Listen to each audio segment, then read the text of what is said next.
everyone, Michelle Perry here with the Wonder Habit and of course our Turn Olive.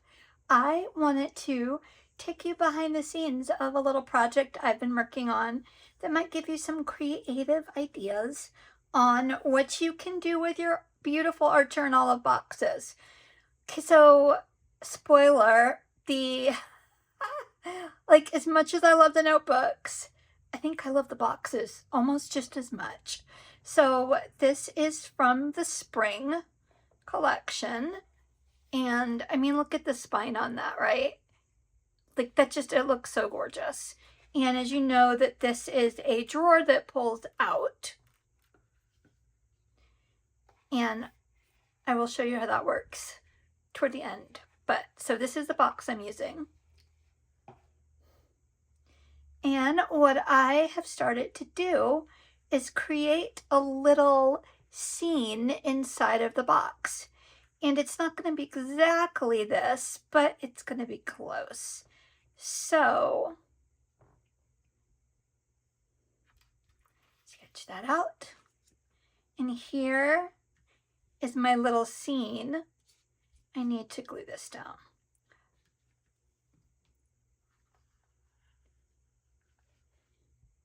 Let me see if I can get this up a little closer.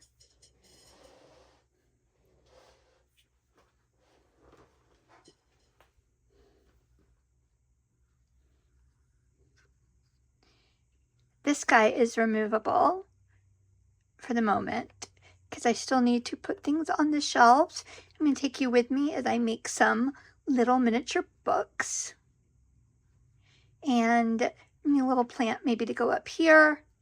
And then I cut out one of the packagings. I'm going to make this look like a little showroom at the end. So let me go through with you what's happening inside of here, and then we'll make some books together. So I took inspiration for this room scene from the Art Turn Olive, from Bonnie's, like her work area, her office, that is on Instagram. And this is, of course, the inner box. And I have taken coffee stir sticks and stained them a wood color, and then put them at the bottom here for making it look like it's got wooden floor. Super simple. And then this is just a sheet of watercolor paper that I watercolored some lines on. So I painted the inside of the box just so that it looks really finished. And this is a piece of wood from another little miniature set that I have, and these are beads that are glued onto a toothpick to make a similar style of work table like, or desk, that is in Bonnie's home office, is what I'm guessing it's her home office. Yeah. So, and on the table we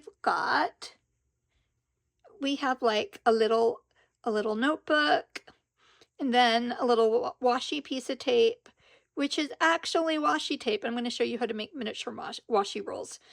And then one of my old notebooks, I took the charm off because I thought, oh, that looks like right size for a little table decor.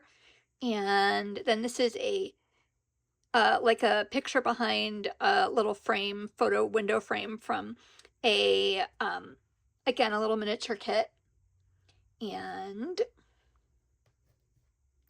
so then we have this blue vessel. Is actually a bead, and I had some little small dried flowers to put in it to style.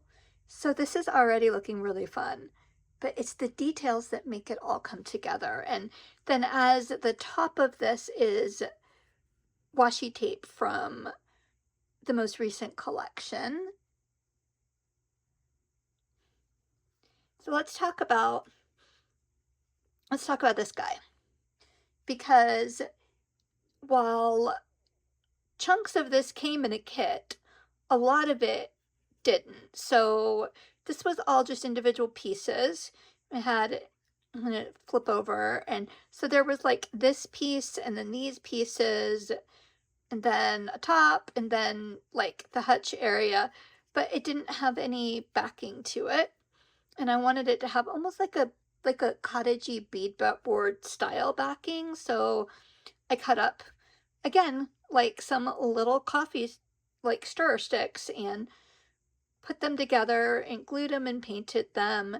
This is a teeny tiny little nail art frame that I put around a little printed piece of paper of flower art. These are caviar beads for nail art. And this particular, the way that this came, didn't have doors, so I made doors out of painted thick watercolor paper, and the same for the drawers. And then this is just to give it a little bit more sturdiness. If I were making this functional and not gluing it into a box, then I would have put a back on this so that it would look like a normal piece of furniture. But because it's getting put in a box, I'm not going to worry about that.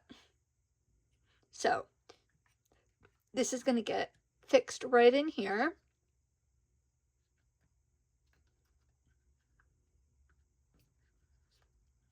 And what we have to add is I want to make a little plant to sit right up there, and then a bunch of little books.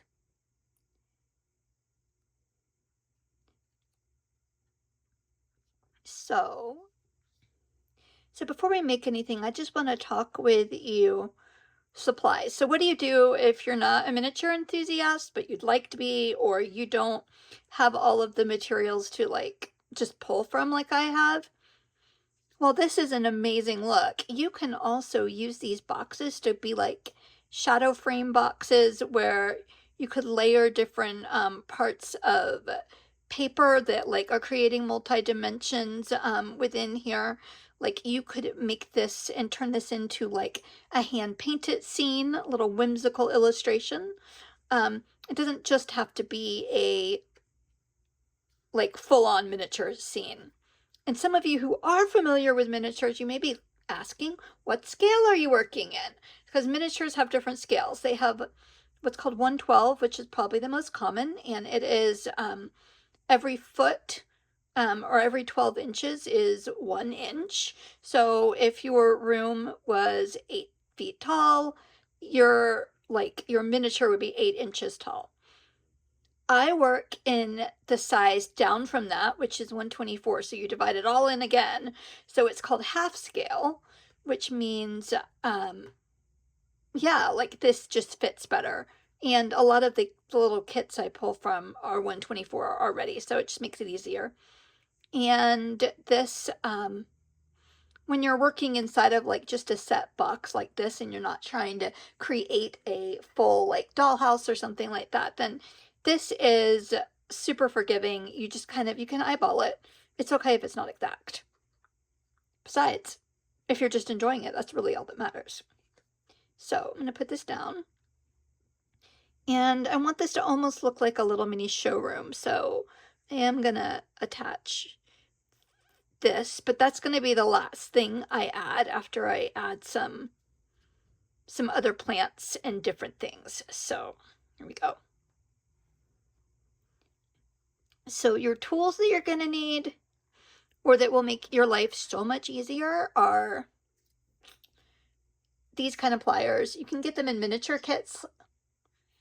Scissors, a file to get your rough edges taken care of. You could also just use an emery board or sandpaper. And then an X-Acto knife. Be really careful and don't cut yourself. Like, be careful. And only use it if you feel like you're steady enough to use it. And then a cutting board.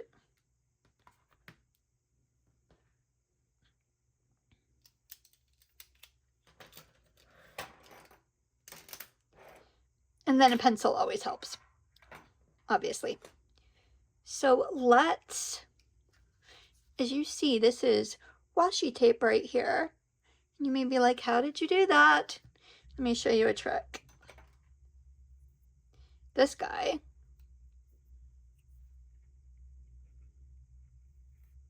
I took thin washi tape and I just turned it into thirds. And I'm pinching this and I'm going to wrap it.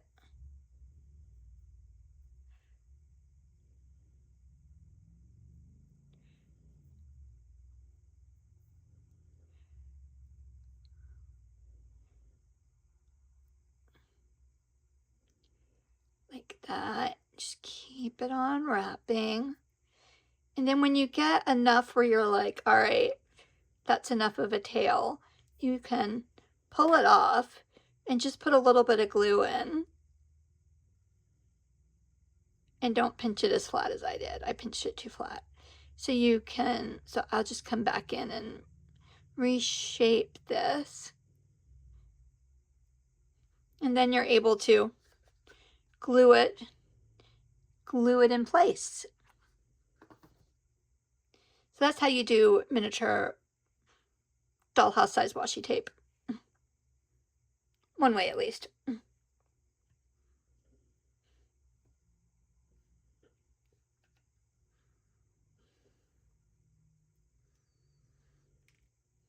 And then these little books are like little Archer and Olive mini journals. They're just very, very like basic, right? So those are simple. That's just these little guys that I painted the covers. And these guys are cut down from full dollhouse size books. And these are actually paper. You can get them on a lot of different places online. And what I will do is I will decide about how thick I want it to be. And then I can just tear it apart. And because we're dealing half scale, approximately, I'm gonna, these might be bigger notebooks. These might be the squares actually. I'm just gonna cut them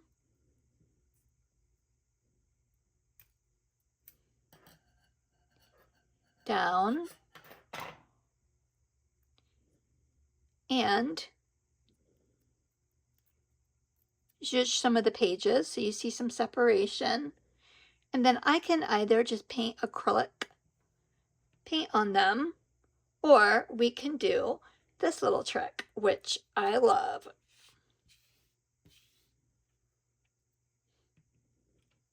Put that.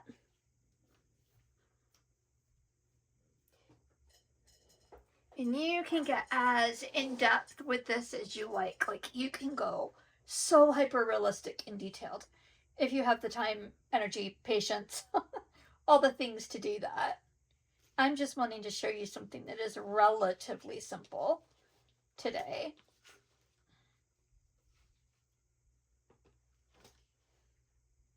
So this is brown paperback, and this isn't pure Mamagami, but it's esque. It's in process.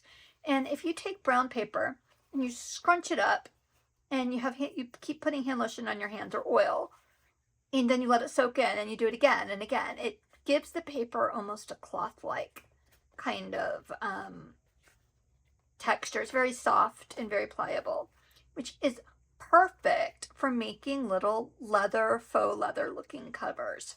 So I'm going to cut myself a piece.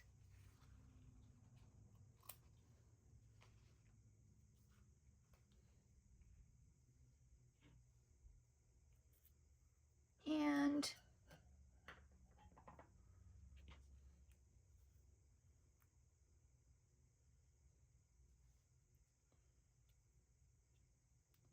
give it a little bit of a hang.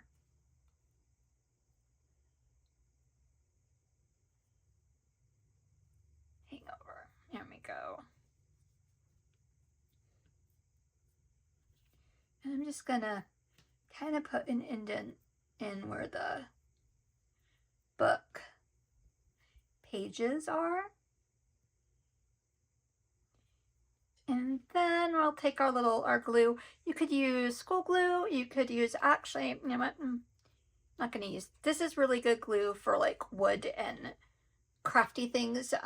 But for paper on paper, a glue stick is brilliant and a lot less messy. So I'm just gonna put a bunch of glue on that.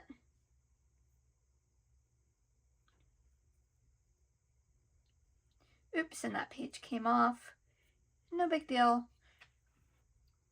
When you cut these books down, sometimes they're not as strongly bound, which isn't a big deal. You just stick some glue on it. There we go. And come back over here to the back.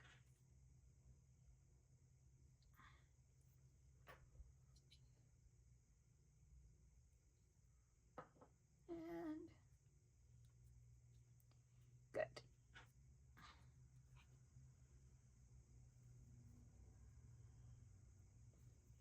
So I have that now. Very carefully take these, find my edge again.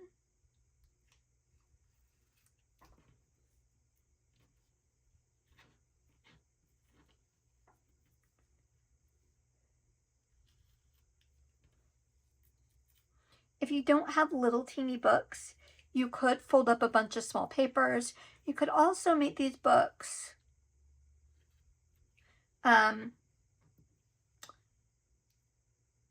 using clay as the inside. You could make them using like white foam core kind of framing materials. Now you may have a little like fluffy part at the corner. So I'm gonna just come in here and cut that down. And we're gonna cut that down.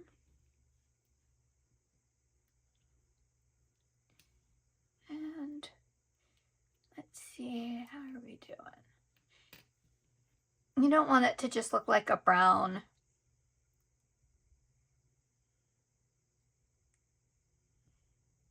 piece of paper, like having it have a little bit of personality.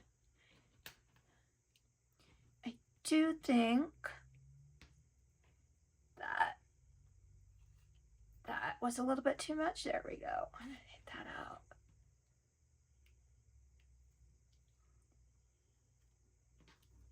It takes a little while to get all the corners just right. And you can see sometimes always even get them. There we go.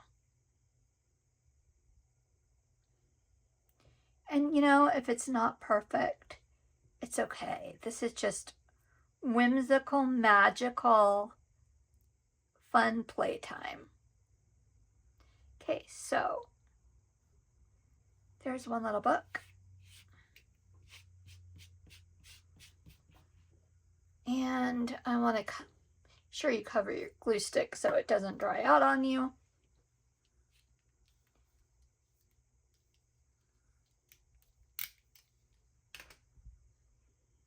So I want to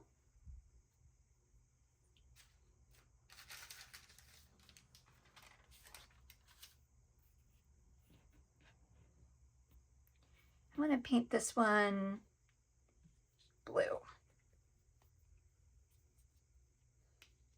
And acrylic paint will also give it some lovely little bit of texture.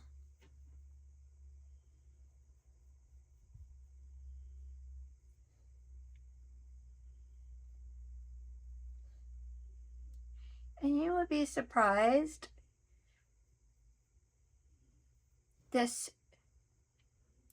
like faux cover actually soaks up a lot of paint. So you might need a little bit more than you are planning on if you're like custom mixing. If you're not custom mixing, then it's not a big deal. Sometimes it's hard if you mix your own color to exactly match it perfectly again.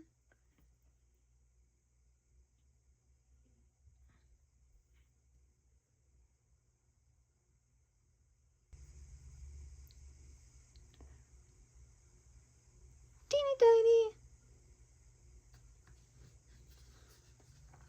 The real fun part comes is when you start seeing it in the space. And there you have it. This is how you can use Archer and Olive's whimsical, wonderful boxes to create your own little delightful scene. If you've enjoyed this, like and follow for more, and you can find me at Michele Perry on YouTube and socials.